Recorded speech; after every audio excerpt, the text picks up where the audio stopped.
देखिए एग्जाम नजदीक आ रहा है और टेंशन बढ़ता जा रहा है कि भैया कितना पढ़े क्या छोड़े, है ना। चूंकि 27 फरवरी को एग्जाम जो है टेंटेटिव डेट घोषित है और जैसा विभाग काम कर रही है बीएसबी ने, आपको पता है कि डमी एडमिट कार्ड भी जारी कर दिया है और उसमें करेक्शन के लिए डेट भी घोषित कर दिया है।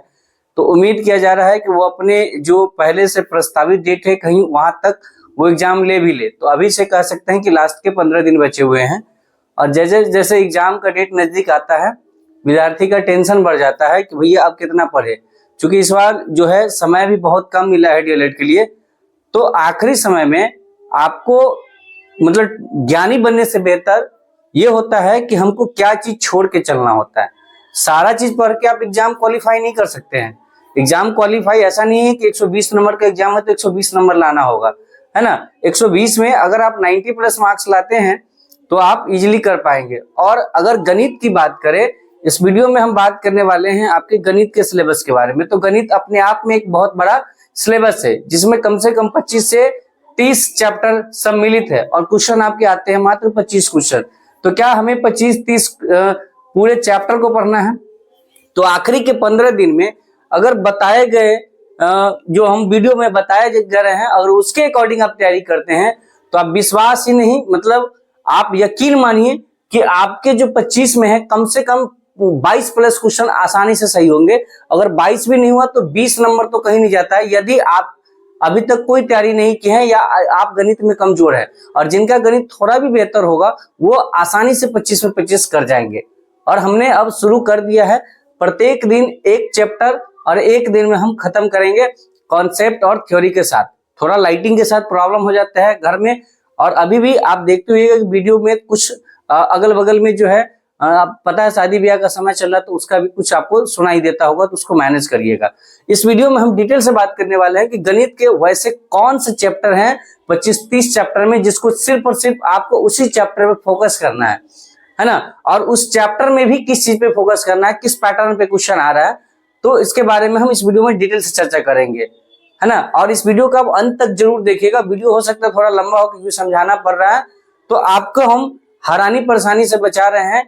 जो काम आपको करना चाहिए वो काम हम आपको करके देते हैं और टीचर का यही काम होता है। तो चलिए बिना किसी देरी के शुरू करते हैं। चैनल को आप लोग सब्सक्राइब जरूर कर लीजिएगा। अगर चूंकि लाइव आने के लिए आपको उस पर 1000 सब्सक्राइबर होना चाहिए तभी जाके आप लाइव आ सकते हैं, ठीक है। और लाइव से बेहतर हम कह रहे हैं कि आपको रिकॉर्डिंग में चीजें मिलती है क्योंकि रिकॉर्डिंग में बकवास कम होती है, ठीक है। तो चलिए बिना किसी देरी के हम शुरू करते हैं। ये जो आप चैप्टर देख रहे हैं ये वो चैप्टर हैं जिससे क्वेश्चन हर साल पूछता है, हर शिफ्ट में पूछता है और मतलब प्रत्येक शिफ्ट में क्वेश्चन पूछते हैं। ये वैसे चैप्टर है और ये वैसे चैप्टर है जिससे एक दो नहीं मतलब ज्यादा सर क्वेश्चन पूछते हैं, वही चैप्टर को हमने लिया है। अब हम चैप्टर वाइज आपको बताने वाले हैं कि पिछले 2 सालों का, जैसे 24 में और 23 का, तो आपको पता है कि एक एक साल में कई शिफ्ट हुए हैं, है ना। कई दिन में एग्जाम हुए हैं और एक दिन में 2-2 शिफ्ट 3-3 शिफ्ट होते हैं, तो उसमें कई शिफ्ट हो जाते हैं। उन सभी को एनालिसिस करने के बाद अगर आपको पता भी नहीं है तो इससे पहले हमने इस चैनल पे बहुपद और आपका निर्देशांक ज्यामिति का पूरा डिटेल वीडियो बनाया है और उससे संबंधित प्रीवियस क्वेश्चन भी करवाया, तो उसको जाकर आप देख सकते हैं। तो चलिए बिना किसी देरी के हम शुरू करते हैं। वीडियो को लाइक और शेयर जरूर कर दीजिएगा। देखिए संख्या पद्धति है, इसको हम नंबर सिस्टम के नाम से जानते हैं और इसमें जनरली पूछा कितना जाता है तो इसमें आपके 3 से 4 क्वेश्चन पूछे जाते हैं। 3 से 4 क्वेश्चन ये आपको संख्या पद्धति से। और संख्या इसमें क्वेश्चन किस तरीके के पूछे जाते हैं, इसमें आपको पूछ देगा परिमेय, है ना, अपरिमेय के बारे में। अपरिमेय ये क्वेश्चन जो पूछता है वो आपका शांत अशांत के बारे में भी पूछता है ना, शांत और अशांत। कभी कभी आपको रिमाइंडर थ्योरम से क्वेश्चन पूछेगा, रिमाइंडर थ्योरम यानी रिमाइंडर थ्योरम से यानी शेषफल प्रमेय से, है ना, ये क्वेश्चन पूछेगा। उसके बाद जो दूसरा चैप्टर है हमारा वो बहुपद। बहुपद इतना इंपॉर्टेंट चैप्टर है, बहुपद से 3 से 4 क्वेश्चन आपके एग्जामिनेशन में देखने को मिलते हैं एक एक शिफ्ट में। इसमें किसी में 3 तो मिनिमम और 4 मैक्सिमम क्वेश्चन पूछे जाते हैं। और बहुपद में आपको शून्यकों का संख्या निकालना, मतलब शून्यक निकालना, शून्य का योग और गुणनफल पे आधारित क्वेश्चन, है ना। और उसके बाद आपको बहुपद में जनरली यही चीज, खासकर त्रिघात बहुपद भी, और त्रिघात बहुपद कभी कभी और द्विघात बहुपद से बहुत सारे क्वेश्चन आते हैं। जैसा एक क्वेश्चन था कि बताइए कि द्विघात बहुपद में अधिकतम शून्यकों की संख्या और न्यूनतम शून्यकों की संख्या कितनी होती है। तो आप इसका कमेंट में कमेंट जरूर करके बताइएगा। ऐसे भी आसान क्वेश्चन पूछे जाते हैं।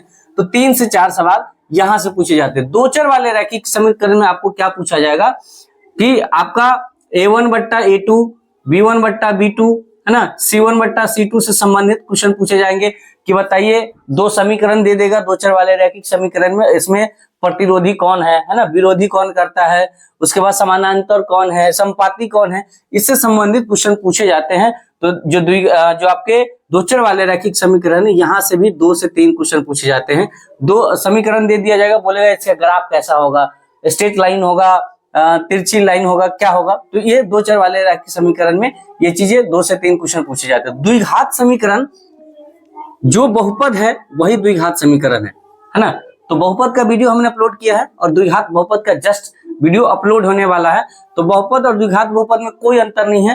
तो जैसा बहुपद है फेवरेट चैप्टर, उसी तरीके से द्विघात समीकरण भी 3 से 4 नंबर इस क्वेश्चन से पूछे जाते हैं।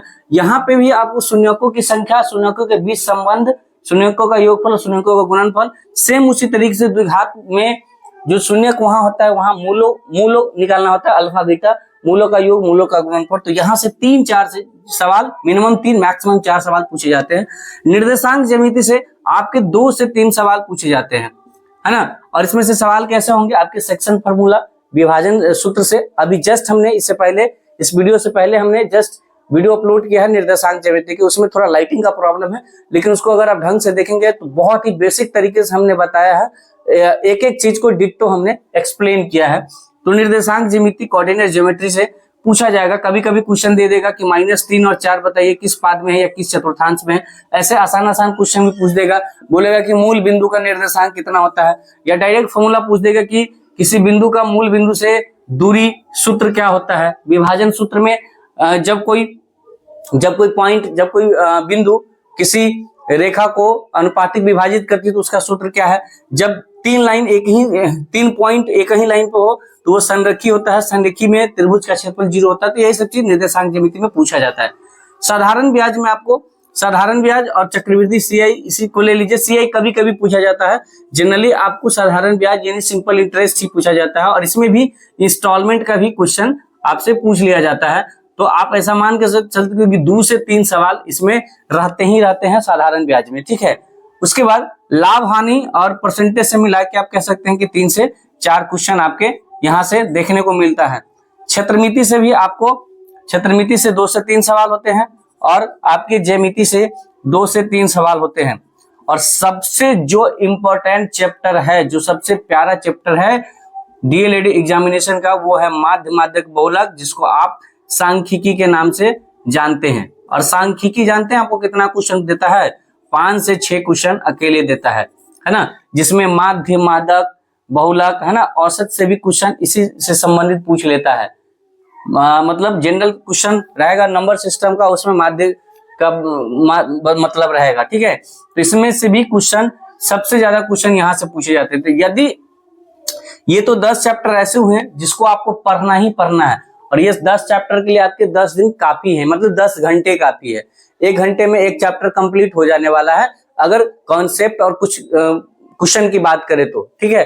बाकी आप देख लेंगे, अभी भी 15 दिन बाकी है। अगर इतना आप कर लेंगे तो, अगर मिनिमम की बात करें तो यहाँ से देखें, मिनिमम की से 1 3 3 6 2 8 8 के बाद इसमें 8 3 11 11 3 14 2 16 16 2 18 18 और 5 23 3 26, है ना, 2 28 2 30। मिनिमम की बात करें तो थोड़ा बहुत इसमें ऊपर नीचे हो सकता है। देखिए 3 2 5, इसके 5 3 8 8 3 11, नहीं 8 2 10 10 2 12 12 3 15 15 2 17 17 2 19 5 24। मिनिमम आपके 24 क्वेश्चन यहाँ से आ गए, और मैक्सिमम में आपके 30 तक जा सकते हैं। तो यही उलटफेर है। आप कहिएगा कि सर बाकी चैप्टर से क्या है, तो देखिए परसेंटेज से कभी क्वेश्चन पूछेगा, कभी नहीं पूछेगा। उसी तरीके से आगे और भी जो चैप्टर है त्रिकोणमिति से, उससे कभी क्वेश्चन पूछेगा, कभी नहीं पूछेगा। लेकिन जो मेन जो आपका चैप्टर है, यदि आप चाहते हैं कि मैथ में आप बेहतर मार्क्स ला सके, तो आपके आखिरी 15 दिन में गणित को इतना ही चैप्टर पे ज्यादा कमांड बनाना होगा। यदि इस 10 चैप्टर पे आप कमांड बना लेते हैं, फिर आपको आगे त्रिकोणमिति पे थोड़ा ध्यान दे देना है ना, बाकी औसत पे ध्यान दे देना, बस हो गया। 1-2 क्वेश्चन इधर उधर जाएगा। अगर आप इस सभी में, इस 10 में से भी जो सबसे ज्यादा वेटेज देगा, ये देगा बहुलक, मतलब सांख्यिकी, बहुपद, द्विघात समीकरण, दो चर वाले रैखिक समीकरण। आप यहां से देखेंगे तो 3 2 5, 5 3 8, 8 5 13 क्वेश्चन मात्र मिनिमम की बात करें, और मैक्सिमम की तो 4 3 7, 7 4 11, 11 6 17, तो 13 से 17 सवाल आपके मात्र 4 चैप्टर से पूछे जाते हैं। तो इस 4 चैप्टर को तो आपको बिल्कुल नहीं छोड़ना है, और ये 4 चैप्टर बहुत ही आसान चैप्टर माने जाते हैं। तो नेक्स्ट चैप्टर हमारा वही रहेगा, माध्य मादक बहुलक। बाकी आप इन सभी चैप्टर में से कौन से चैप्टर का वीडियो चाहते हैं, नीचे कमेंट जरूर करिएगा। वीडियो कैसा लगा उसके बारे में अपनी राय दीजिएगा, अच्छी लगे तो लाइक करिएगा, चैनल को सब्सक्राइब कर लीजिएगा और वीडियो को शेयर कर दीजिएगा, ताकि उन बच्चों के पास भी ये वीडियो जा सके अंतिम समय में, जो अभी भी कंफ्यूज है कि हमें गणित में कितना पढ़ना है। स्वाभाविक बात है कि गणित इतना नहीं है, गणित बहुत बड़ा है, और उस बहुत बड़ा में से कुछ चुनिंदा चैप्टर जो कि एग्जामिनर का सबसे पसंदीदा चैप्टर है, तो उसका आप आकलन तभी लगा पाएंगे जब आप प्रीवियस ईयर क्वेश्चन, यानी पिछले वर्षों में पूछे गए क्वेश्चन बैंक को देखेंगे, तभी जाके आप अंदाजा लगा पाएंगे। तो आप एज ए स्टूडेंट काफी कंफ्यूज रहते हैं, तो हमारा धर्म बनता है, हमारा मतलब कर्तव्य बनता है कि आपके लिए हम एनालिसिस करके चीजों को आसान कर दें, ताकि आप अपने तैयारी पे पूरा फोकस कर पाए। तो आई होप कि आपको जो मैथ्स के इंपॉर्टेंट चैप्टर से संबंधित जो एनालिसिस वीडियो है, ये जो आपके एग्जाम ओरिएंटेड जो चैप्टर का हमने एनालिसिस किया, वो अच्छा लगा होगा। तो मिलते हैं नेक्स्ट वीडियो में आपके नए सजेशन के साथ, नए टॉपिक के साथ। तब तक के लिए आप स्वस्थ रहिए, मस्त रहिए और अपने पढ़ाई में व्यस्त रहिए। Thank you so much. जय हिंद।